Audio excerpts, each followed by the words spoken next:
Então, continuamos no segundo vídeo nosso. Então, nós falamos do método PEPS primeiro, que é o primeiro que entra e o primeiro que sai. Nesse caso do EPS, é o último que entra e o primeiro que sai, como está falando ali. Então, nós temos os métodos do EPS. Quais são essas vantagens? O que são para, no caso, a empresa? Primeiro, a gente vai falar um pouquinho desse método. Esse método, o EPS, essa sigla de forma intuitiva, então, pode ser lido como o último a entrar e o primeiro a sair, né? Como está escrito aí. A ideia também é simples. O último item comprado é o primeiro a ser vendido. Se a sua empresa, então, trabalha com itens perecíveis, o EPS não é viável. Nesse cenário, o uso desse método poderia fazer com que a primeira mercadoria comprada no momento da venda já estivesse vencida. Então, no caso, como produtos perecíveis, a gente utiliza o outro método, né? Que é o primeiro que entra e o primeiro que sai.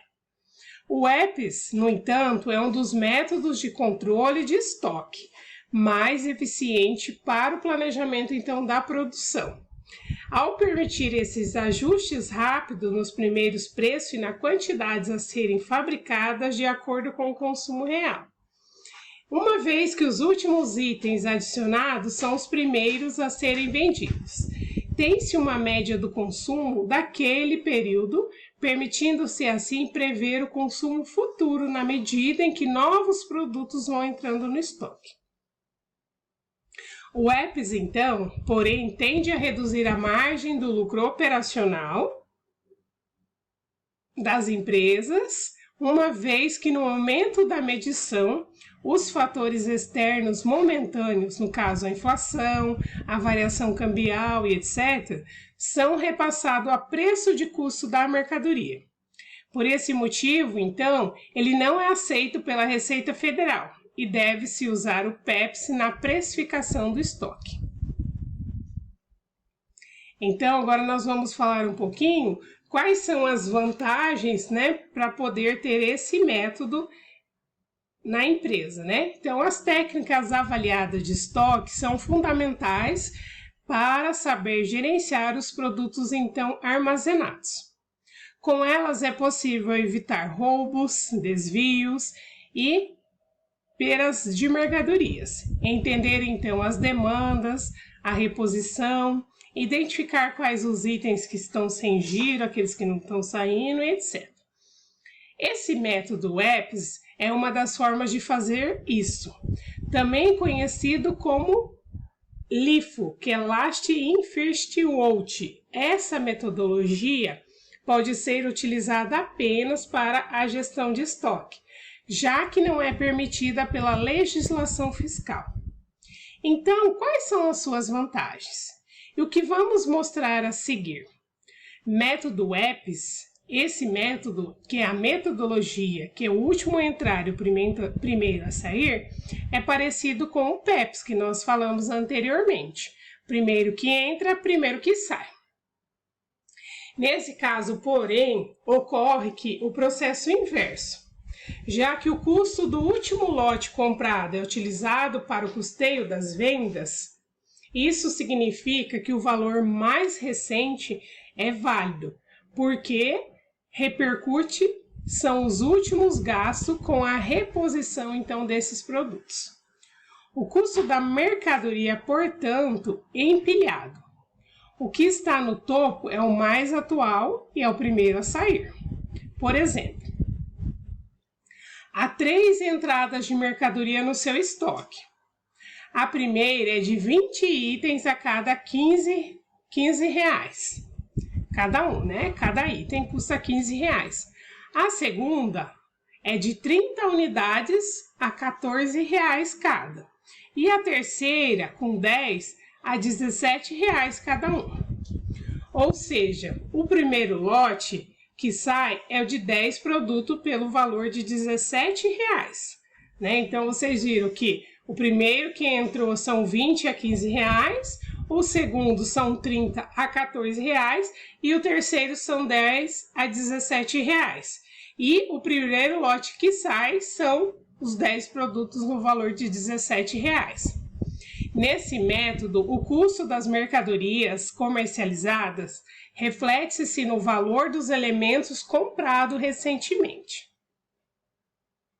O total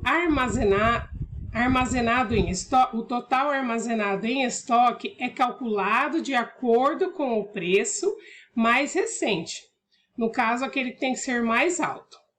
Essa situação, então, ela gera uma supervalorização dos produtos e, como consequência, um crédito positivo no fim do exercício.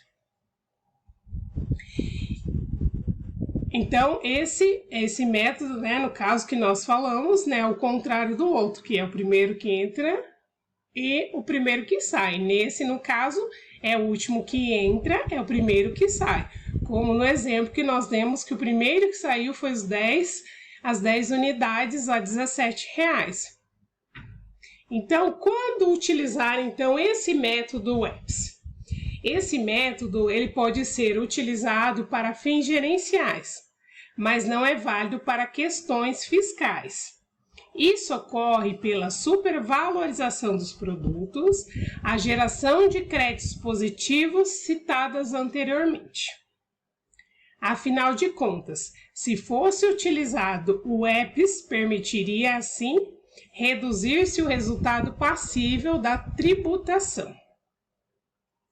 Ele, então, é amplamente adotado, mas tem como desvantagem o fato do custo de reposição de produtos usados não ser utilizado imediatamente. Além disso, nem todos os segmentos dos negócios podem optar por esse método WEPS, mesmo que sejam apenas para finalidades gerenciais. Esse impedimento, então, ele é válido para que as empresas que trabalham com produtos perecíveis, já que essa metodologia faria as mercadorias terem a sua data de vencimento expirada, né? Então, isso é um impedimento para que não tenham, né, nesses tipos de mercadorias de produtos perecíveis. Outra questão, então, que deve ser analisada é o fato de nem sempre o lote mais atual ser usado. Isso ocorre nos casos em que o montante de mercadorias ainda não foi finalizado, mas houve-se a aquisição de mais unidades. Nesse caso, então, interrompe-se o grupo que já estava em andamento e começa a usar-se o mais novo. Por isso, esse método WEPS exige o monitoramento de diferentes lotes, que muitas vezes têm o custo ganho somente parcialmente. Empresas que fazem diversas aquisições devem evitar esse método por ele não ser muito viável. Quais são as vantagens, então, dessa metodologia? No Brasil, por exemplo, esse método WEPS é válido somente para o controle interno. Para questões fiscais, a empresa deve apresentar a diferença para a tributação. Essa exigência, então, é necessária porque a contabilidade diferencia-se o mercado em que os produtos são comprados pela empresa daqueles que ela vende, então, as mercadorias. Ou seja, a tradicional estrutura contábil usa a análise dos ativos de acordo com o valor nominal de compra. Em países, então, que permitem a adoção desse método, como Estados Unidos, México e Alemanha, ele possibilita-se ter mais precisão, mais estimativas, maior adequação aos setores, que depende dos processos produtivos, e integração simplificada das projeções de lucratividade. Outra vantagem também desse método WEPS é o fato de permitir que ajuste eficiente e rápido no processo produtivo e nos valores exigidos do consumidor, enquanto o lucro alcançado em determinadas operações é menor. Esse método EPS também possibilita-se a comparação entre custo e receita concorrentes. Os estoques podem ser analisados de acordo com as aquisições mais antigas, o que reforça a importância para as finalidades gerenciais. Como você pode perceber, esse método EPS é válido, mas exige alguns cuidados e retrabalho para situações contábeis.